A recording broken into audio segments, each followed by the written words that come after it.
There are a number of good reasons why the New Testament includes not one, but 4 Gospels side by side, each with differences of emphasis and detail.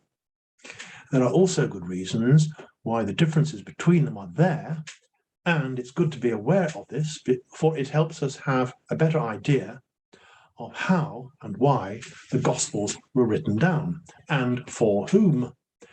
Each Gospel has its own special perspective on Jesus, and we should cherish the fact that this helps to show us Jesus' ministry and his work of salvation in a more rounded way than any one single account ever could. St. Luke is our evangelist during this year in the 3-year cycle of readings at the Eucharist. In all probability, he is the beloved physician of Colossians chapter 4, verse 14, referred to there by St. Paul. A close associate and travel companion of St. Paul, a Gentile convert to the faith, and his gospel would seem to be addressed primarily to fellow Gentile Christians. It traces Christ's genealogy, for example, back to Adam, the father of the human race, rather than to Abraham, the father of the Jewish people. The date and place of composition are uncertain. Some date the Gospel to between the years 63 and 70, others, quite a few others, somewhat later. St. Luke admits in his prologue in chapter 1, verses 1 to 4, that there are already other Gospels, but that he finds it necessary to write his own account for, as it might be, as we think, Gentile converts. Like St. Matthew, or else by actually borrowing from Matthew, St. Luke derives much of his gospel from that of St. Mark, generally following Mark's sequence and incorporating about 50% of Mark's material into his own work. We shall stay with St. Luke through most Sundays of Lent and resume readings from the Gospel after Eastertide. I've taken a look with some of you at the Beatitudes that were the Gospel reading on the 6th Sunday of the year.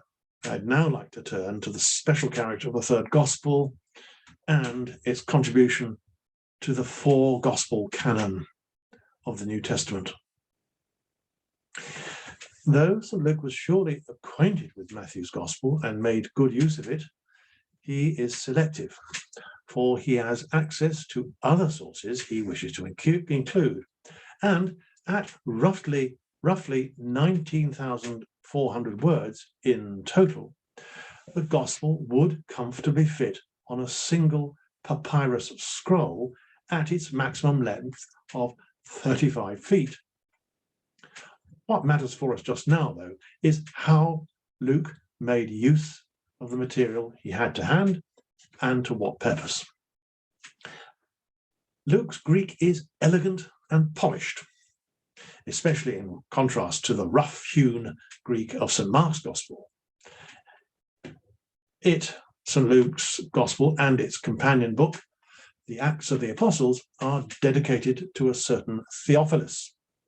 The name means lover of God, and most commentators agree that this is a real person and someone of considerable status, and possibly a patron of Luke's writings, whom Luke addresses as most excellent Theophilus.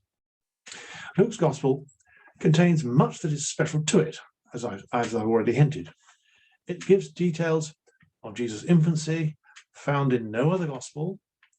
It includes the census of Caesar Augustus, the journey to Bethlehem, Jesus' birth, the adoration of the shepherds, Jesus' circumcision, the words of Simeon in the temple, and Jesus at age 12 in the temple talking with the doctors and teachers of the law.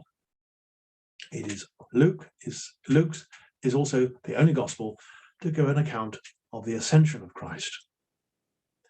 The Gospel has 16 parables not found elsewhere, notably those of the Good Samaritan and the prodigal son.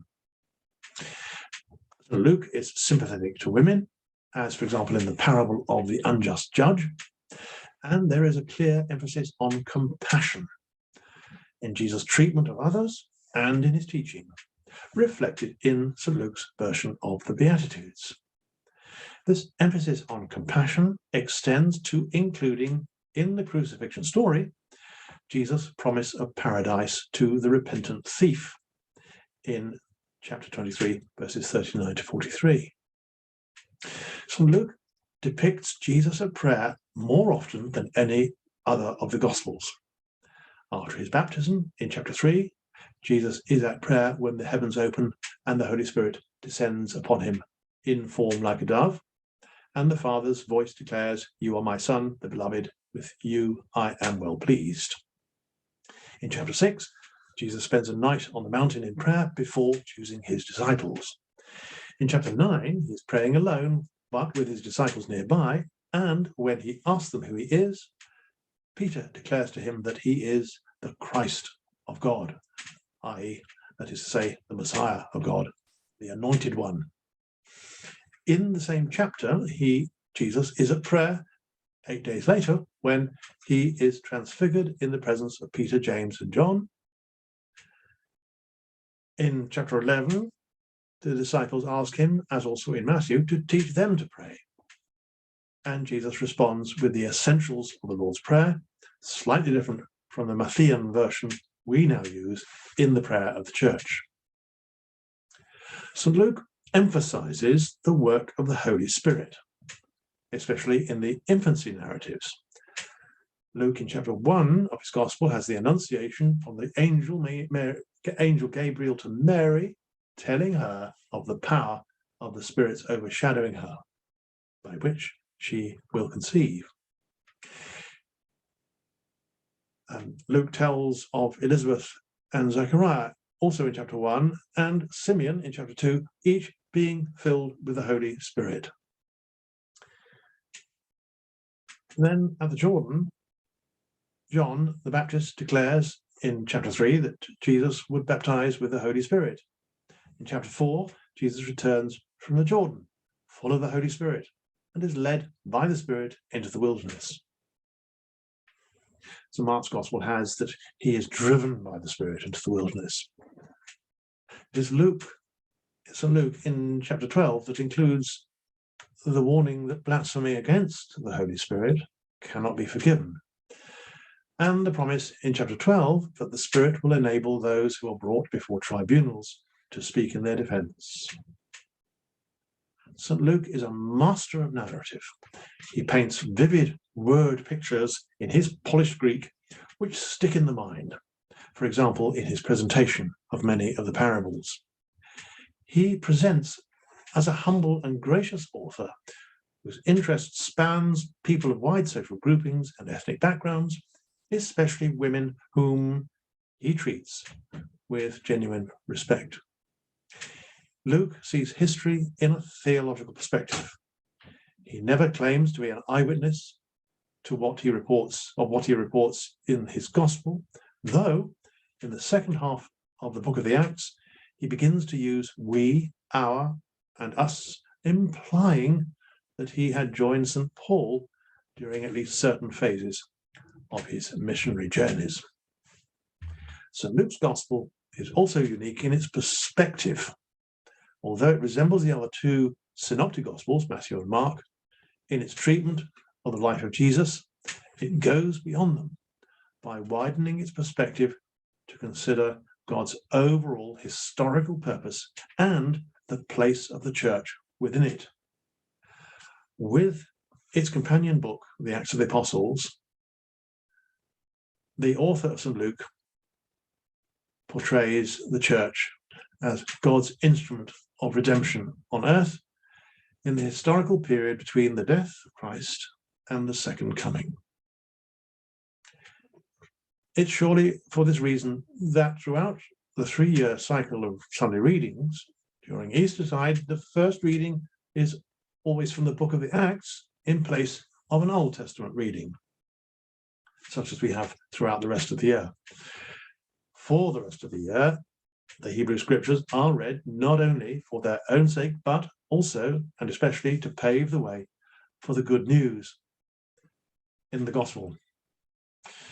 In Easter, the book of the Acts serves to show the continued unfolding of God's purposes for us through the witness of the witness to the risen Christ in and through the beginnings of the church.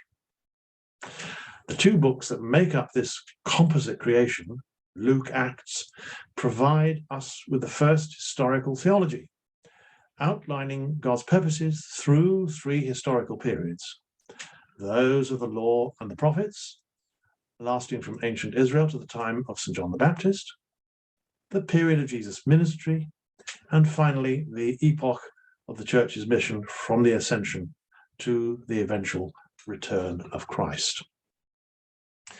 As author of both his Gospel and the book of the Acts, with approximately 37,800 words between them, St. Luke is responsible for over a quarter of the New Testament. And we have much for which to thank him, therefore, as we continue on our faith journey with Luke as our evangelist companion, Sunday by Sunday, over the remainder of the Christian year.